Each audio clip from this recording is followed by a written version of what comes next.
नमस्कार, जय हिंद दोस्तों, आप सबका स्वागत है हमारे YouTube चैनल पेंशन न्यूज 18 पर। इस चैनल पर आपको ईपीएस पेंशन और ईपीएफओ पेंशन से जुड़ी तमाम खबरों के बारे में बताया जाता है। तो हम आपसे निवेदन करते हैं कि हमारे चैनल को सब्सक्राइब करें और बेल आइकन का नोटिफिकेशन ऑन पर कर दीजिए।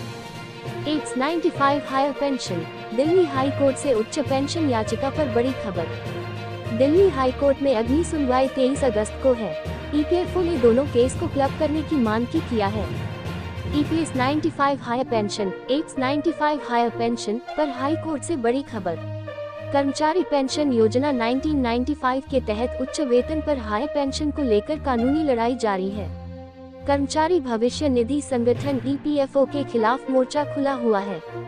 पेंशनभोगियों पेंशनर्स की तरफ से 2 याचिका पर दिल्ली हाई कोर्ट में दायर है, जहां ईपीएफओ ने दोनों केस को क्लब करने का आवेदन दे दिया है।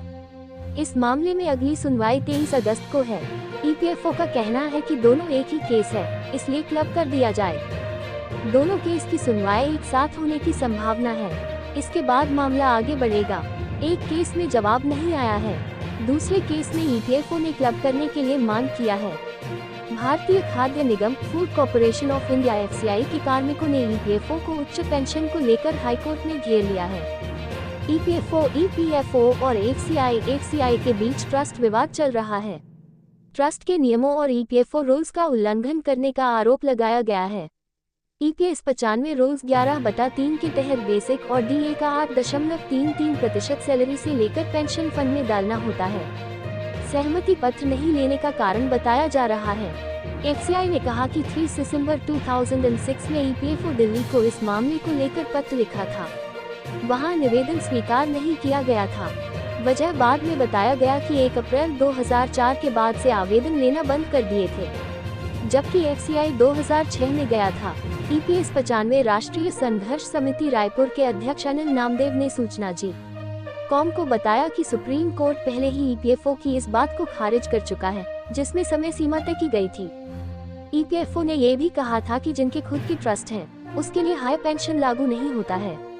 इस दावे को भी सुप्रीम कोर्ट खारिज कर चुका है। सुप्रीम कोर्ट से मिल चुकी है राहत। सुप्रीम कोर्ट के 2022 के ऑर्डर में आया है कि सबको पात्रता है। ईपीएफओ ने किसी के हायर पेंशन के फॉर्म को रिजेक्ट किया है तो उनको अधिकार दिया जाए।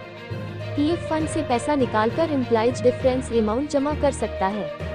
फॉर्मूले के आधार पर हायर पेंशन दिया जाए। ईपीएफओ और एफसीआई में मामला फंसा है।